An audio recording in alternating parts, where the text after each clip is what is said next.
ও ময়না, আমাদের কথাটা ভাবলি না একবারও? আরে আমরা তো সবাই খুব কষ্ট পাবো। ময়না, তুই আমাদের সঙ্গে চল। না ছোট বাবু, না, আপনি অমন কইরা কইয়েন না। দেখেন আপনি মা, তোমরা তো আমার থেকে বড় হন, তোমরা যদি এমন করো আমি কিন্তু আমার না কইতে কিন্তু খুব কষ্ট হইব। না তো করছিস, নাই তো করছিস ময়না। আচ্ছা বেশ, আমাদের কথা না ছেড়ে দিলাম, রোদটার কথা একবার ভাব। আমি তোকে বলিনি, কিন্তু ছেলেটা তো সব সময় না থাক না, ও যখন যেতে চাইছি না ওকে জোর করো না।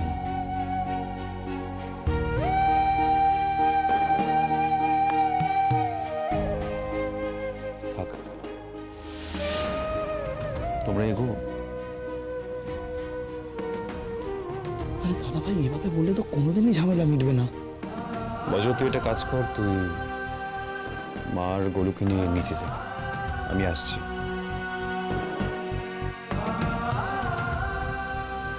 জেঠিমা,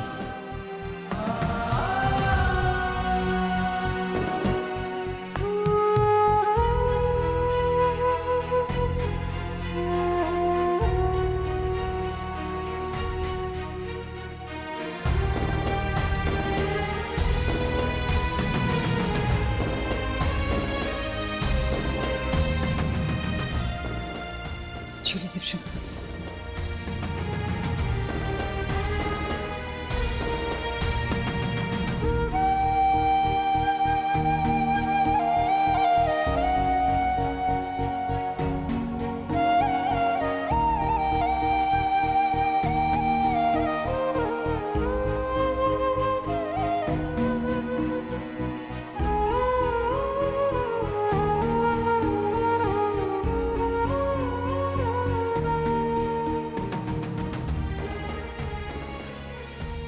আমি জানি ময়না, আমি আমি তোমার কাছে অপরাধী।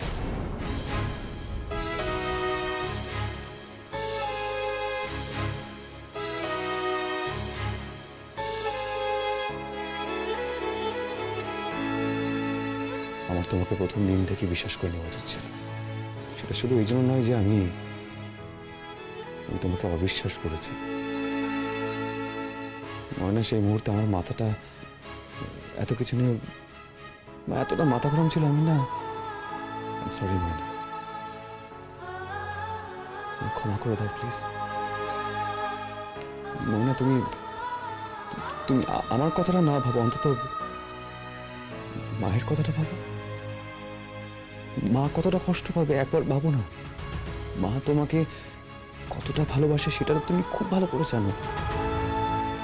মানে তুমি এভাবে হোস্টেলে থাকলে মা মা কিন্তু সবসময় দুশ্চিন্তা করবে। মায়ের সামলাইবার দায়িত্বটা আমার, ভাইবেন না। আমি কখনো চাই না যে আমার লেখা মায়ের কোনো অসুখ হয়ে যাক।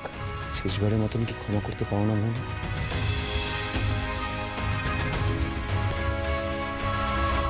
জানি না, আমি জানি না।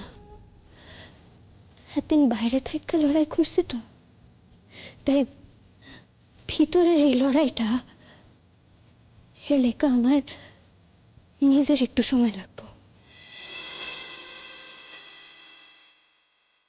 আচ্ছা বেশ, সে সময় তুমি দাও, আমি আপত্তি করবো না, কিন্তু লড়াই করার চেষ্টাটা তুমি করবে তো? সেটা আমি জানি না।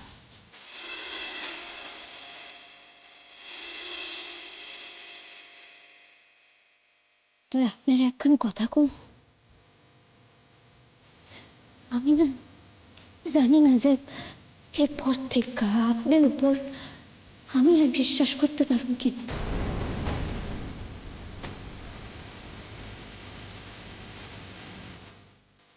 কেন করতে পারবে না ময়না? প্রথম দিন আমি ভুল করেছি, আমি সেটা স্বীকার করছি। আমি তো আমার ভুল শুধরে নেওয়ার চেষ্টাও করেছি, ইভেন আমি তোমার পাশেও দাঁড়িয়েছি। এমনকি মনে আমি আপনি আমার প্রাণ বাঁচাইছেন, এটাই তো আমি জানি ডাক্তারবাবু। এর লেখা আমি আপনার কাছে অনেক কৃতজ্ঞ রয়েছি, কিন্তু আমি না একখান কথা মানি, জানেন তো, প্রাণ বাঁচানোটা না এটা ডাক্তারগো কর্তব্য। কারণ আমি জানি আমার জায়গায় যদি অন্য কেউ হতো, অন্য পেশেন্ট হতো, আপনি কিন্তু তার ট্রিটমেন্টও এইভাবেই করতেন।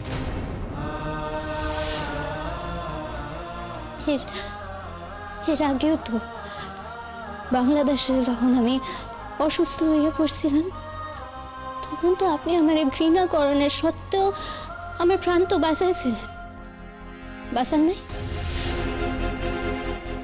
তাই এই যে এই কামটা, এর গুরুত্ব না আমার কাছে আলাদা কইরা কিছু নাই।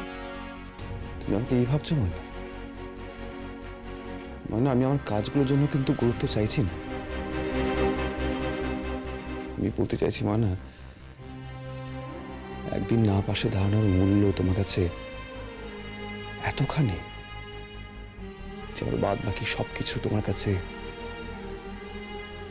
মূল্যহীন হয়ে যাচ্ছে। सफर वफा की मंजिल का ना है कोई हल दिलों की मुश्किल का धड़कन धड़कन बिखरी रंज আমি আপনারে কইলাম তো আমার কাছে সময় নাই। सांसें सांसें চলেন, বাবা অপেক্ষা করতেছে। कहीं तो हर लम्हा होठों पे फरियाद है সময় নাও ময়না, किसी की दुनिया তুমি সময় নাও, আমি में बर्बाद অপেক্ষা করব। এতদিন তুমি পরীক্ষা দিয়েছো, এবার যে আমার পরীক্ষা দেওয়ার পালা। দেখি কতদিন তুমি আমার থেকে দূরে থাকতে পারো। আমি অপেক্ষা করব।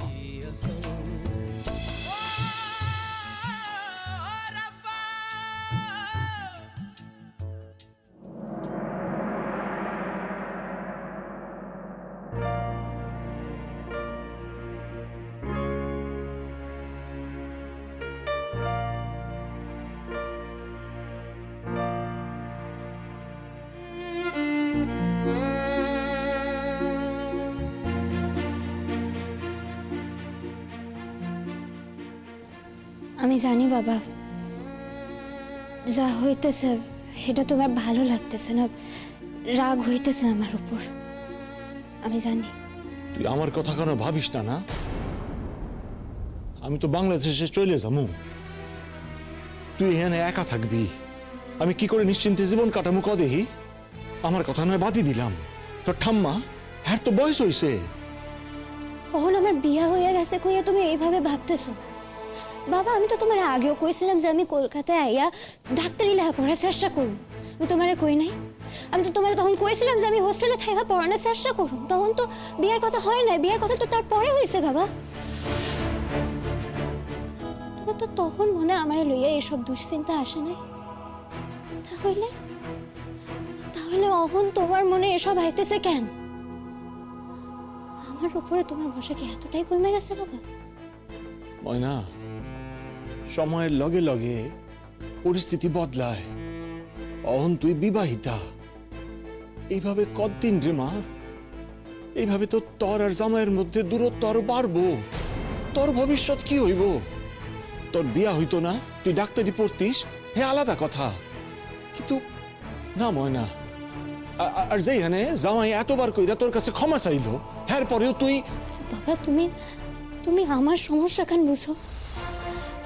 আমি তো কিছুতে মাইনা লইতে পারতেছি না, আমি তো কিছুতে ভুলতে পারছি না বাবা ওই দিনকার কথাটা, যেদিন আমার ওই বাসার সকলে অবিশ্বাস করছিল, বিশেষ করে ডাক্তার বাবু।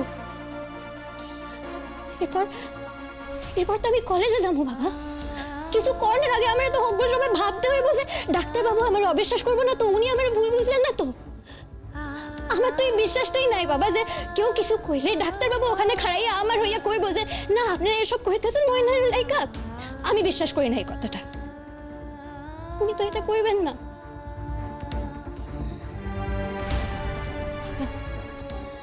বাবা ওই বাসায় গিয়ে তুমি আমার লেখাপড়া ছাড়েন তো। আমার নিজের বাঁচাটা মুশকিল হয়ে যাইব বাবা। তয় তয় তুই কি সারা জীবন? আমি জানি না বাবা, সারা জীবন এমন করে কি করে থাকি তুমি কত, এটা তো সম্ভব না। কিন্তু আমার নিজের একটু সময় লাগবে বাবা, আমার মন খান ঠিক করানোর লাগে আমার তো একটু সময় লাগবে। আমি কাল থেকে আবার ক্লাস করা শুরু করুন বাবা। অহন আমি খালি লেখাপড়ায় মন দিব, আর কিছুতে না।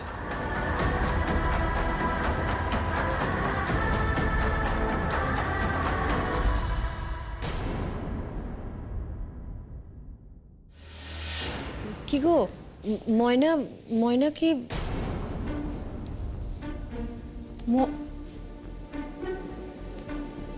উমা, এ কি ময়না এলো না? হ্যাঁ কিরে রুদ্দুর, না ময়না আসেনি? বাবা সবাই মিলে তো গেলি রে আনতে, তারপরেও এলো না? বললাম তো ও আসেনি। তা কেন আসেনি?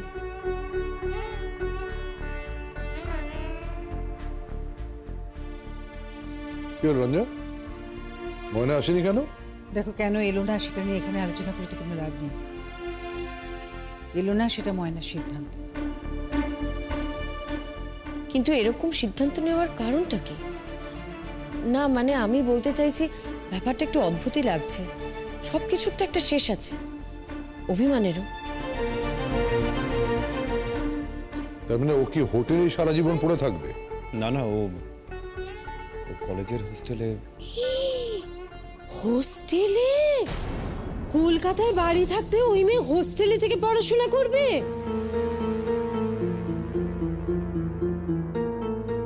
অসুবিধাটা কোথায়? আরে যাচ্ছে যাক না, ঠিক চলে আসবে। ওকে একটু সময় দিতে হবে, শুধু সেইটুকু দাও।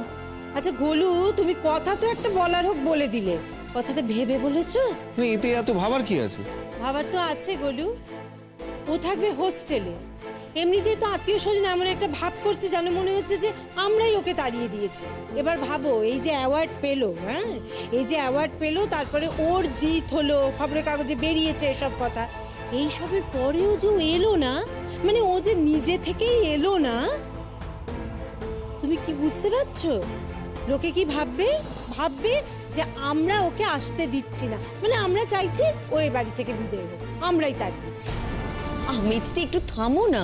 না রে, এবার তো আমি আর থামবো না। তো এখন এই সমস্ত নিয়ে আলোচনা করে কি লাভ হবে? লাভের জন্য আমি বলছি না দিদি ভাই, বিষয়টা আমার অত্যন্ত খারাপ লাগছে।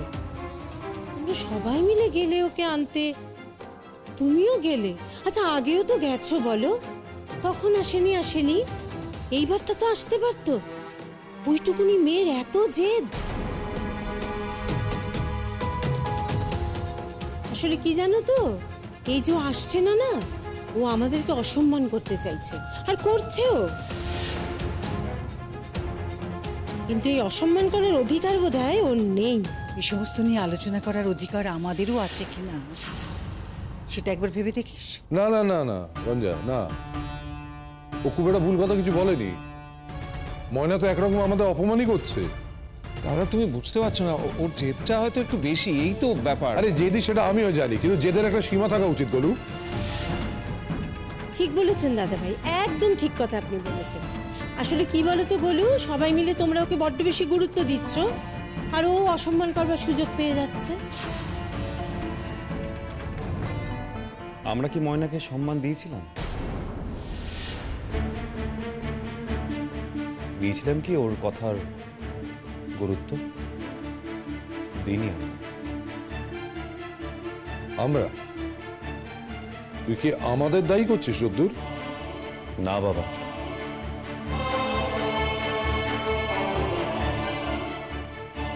বাবা এই পরিস্থিতির জন্য একমাত্র আমি দায়ী, আর কেউ না, শুধুমাত্র আমি দায়ী। তবে একটা কথা আমি তোমাকে বলে রাখছি, এই পরিস্থিতি আমি ঠিক করব। পারবি না, পারবি না রোদ্দুর, তুই কিছুতেই ওই মেয়েকে না ঢিট করতে পারবি না, আমি বলে দিলাম। আচ্ছা মেজবতী, এর মধ্যে আবার ঢিট করার কথা আসছে কোত্থেকে? বুঝতে পারছো না, ও মেয়ে বেরিয়ে গেছে। আমি বলতে চাইছি কি যে ওই মেয়ের না সংসার করবার কোনো ইচ্ছে নেই।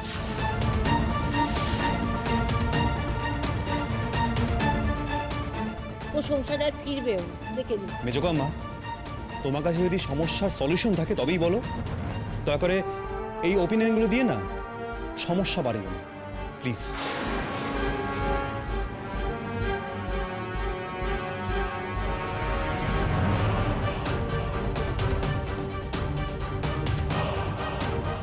মেজো, রোজ যে এখানে ছিল, তুই সেটা খেয়াল করিসনি? উমা, কেন খেয়াল করব না? তাহলে আমি তো ওর সঙ্গে কথাগুলো বলছিলাম। কেন বলছিলি? রোদ এখনো ময়নাকে নিজের স্ত্রী বলে মনে করে, আর তুই রোদের সামনে ময়না নিন্দে করছিলি। কিন্তু দিদি, এইভাবে তো সমস্যার সমাধান হবে না। কিভাবে মিটবে সেটা ভাবার জন্য একটু সময় লাগবে, সেইটুকু সময় দিতে হবে। দে, সময় দিয়ে দেখ কি হয়, দেখ। দাদা, আমি ময়নাকে দেখে এইটুকু বুঝেছি যে ওই বাড়িতে খুব আঘাত পেয়েছে, আর সেই আঘাতটা খোলার জন্য ওকে একটু সময় দিতে হবে। যদি ও এই বাড়িতে আসেনি সেটা ঠিক, কিন্তু তাই বলে ও তো আমাদের কাউকে অসম্মান করেনি, অপমান করেনি। মা, আমি এতক্ষণ চুপ করেছিলাম, এবার আমি বলতে বাধ্য হচ্ছি। তুমি আমাদের কারোর কথা ভাবো না ভাবো, অন্তত দাদা ভাইয়ের কথাটা ভাবো। ও মা, তো দাদা ভাইয়ের কথাই তো ভাবছি, আর সেই জন্যই তো এতগুলো কথা বলছি রে, বুঝছিস না? মা, তাহলে তুমি প্লিজ চুপ করে থাকো, এটা আমার অনুরোধ। অনুরোধ? দেখো চেহারাতেই বড় হয়েছে, মাথায় কিচ্ছু নেই।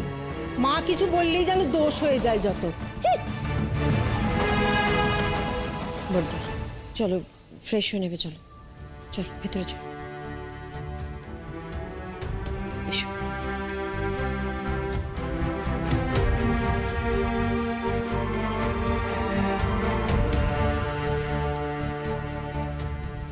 দাদা,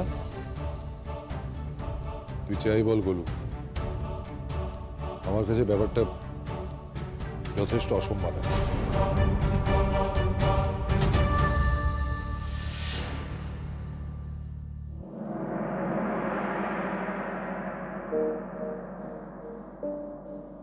আমার লেডিস হোস্টেলে একখান ঘর লাগবো।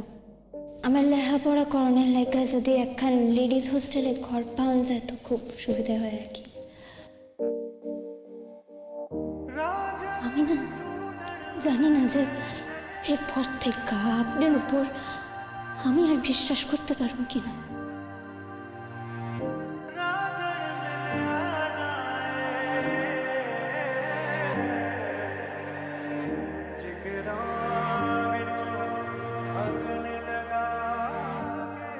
আমি জানি রোদ, তুই খুব কষ্ট পাচ্ছিস, আমিও কষ্ট পাচ্ছি। মা হয়ে তোকে কোনো সাহায্য করতে পারছি না তো। রোদ,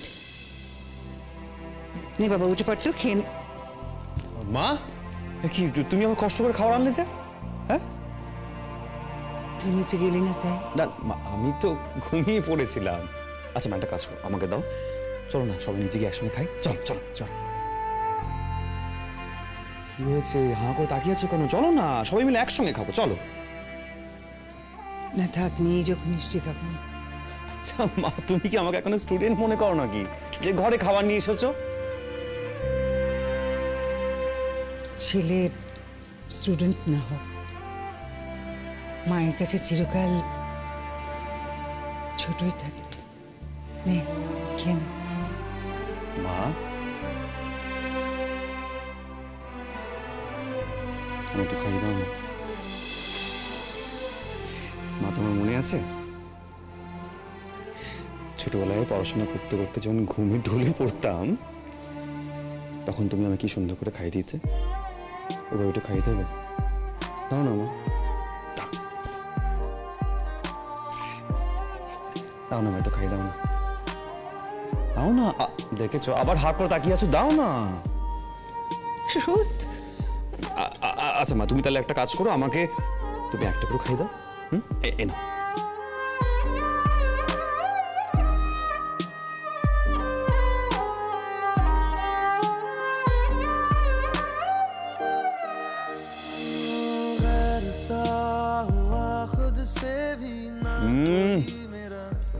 মা, তোমার হাতে রান্না অসাধারণ।